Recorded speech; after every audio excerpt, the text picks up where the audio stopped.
Excited to present Antonio. So he's like, just put together some slides and I'm gonna work it tonight. So we'll see what he comes up with. Thank you.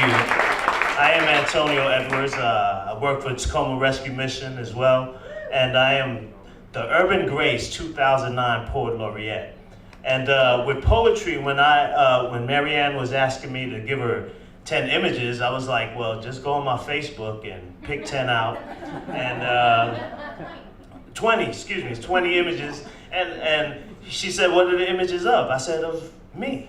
And so we was just going through that. And so this is the night I actually was awarded Poet Laureate at UPS, University of Puget Sound. And it was a great night.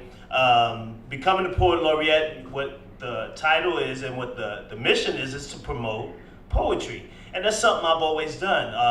On one of my bios, it says that I promote poetry on street corners and bus stops. And anytime I had an opportunity to recite some poetry, there was an issue. One time I was at a bus stop and a gang of kids came and I heard the word gun. And they were really excited, and I asked them would they like to hear some poetry, and they totally forgot what they was doing, and we did poetry. And so this image here is my faith. I'm a real spiritual guy, and I saw this picture of this young man on the website, and I had it on my Facebook page, and I wrote a piece, and I used this image to represent the piece I was talking about, God, intelligence. This is also representative of my faith. At the Tacoma Rescue Mission, is a Christian organization, and I'm a fisher of men. I work right there at the front lines with the men who come in, the homeless men who come in on a daily basis, and I talk to them, and I'm very familiar with their plight. I once was out there like that, they were, and so they could talk to me, and they say, man, Antonio, we like when you come in. Because I really talk to them about real life stuff. And one guy says to me, he was talking to me about something, and I started talking about God. And he says, man, why are you always talking about God? Why does God always come up? I said, check this out. If they were giving free rib dinners away across the street, and I got me a free rib dinner, I'm gonna come and tell you they got free rib dinners across the street. So I just share my faith with them, and I think it's a stabilization. The microphone, big thing in my life. A lady told me once that, Antonio, you don't always have to grab the mic, but it didn't work. But I've always, as a kid, always was an entertainer for my family, always stood out and had a lot of fun, and been writing since I was a young man. This was at the Tacoma Art Slam, if you had a chance to go there, with Naomi's out here who put it together. I'm also she's part of the Tacoma Arts Commission, and I've been signed up to the Arts Commission as well so that I can promote poetry. This gentleman, Mr. Green here, was an awesome poem. He did a poem about healthcare, which blew me away, and I became his fan that night.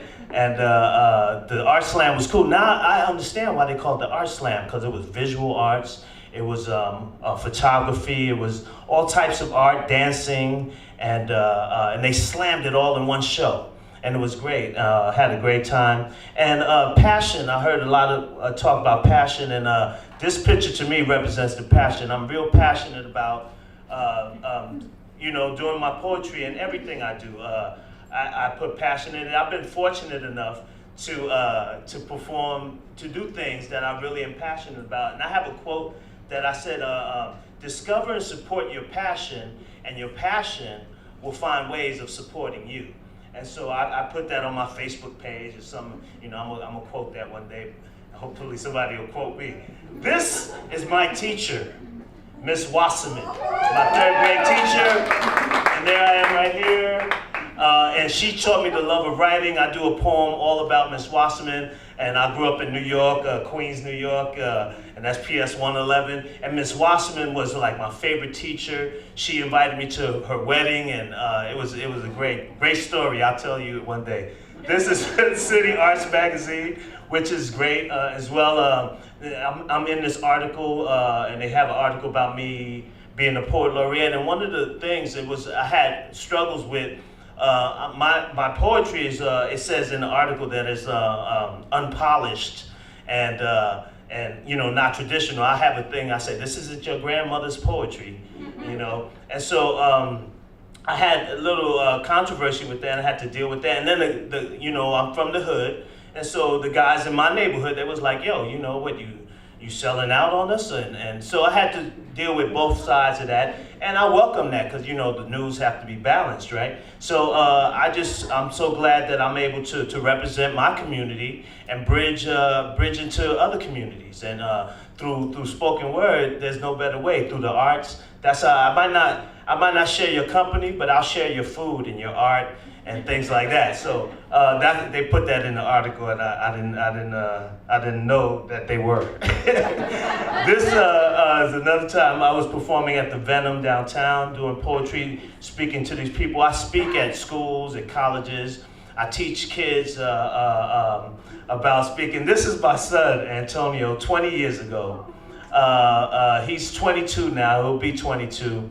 And the reason this picture's on my Facebook, because his daughter, I'm a grandfather now, looks just like him in the picture. So when I surprised him and that's Sarah Callie, that's my granddaughter, she's great, she's about 17 months now. And she looks like she's like 5, and she walks around and she snatches everything. And I spent Thanksgiving with them and had a great time. So I'm real family oriented. I'm glad that I have an opportunity to be here. The places I grew up in, New York and Compton. I grew up in Compton, went to Dominguez High School. And to be here today is a miracle. And to work in an organization like the Tacoma Rescue Mission, where I'm able to help other people and to be a servant. And it's just great to see my granddaughter. The rate for guys like me to live was real short at one time, and I'm glad I'm here. Thanks a lot.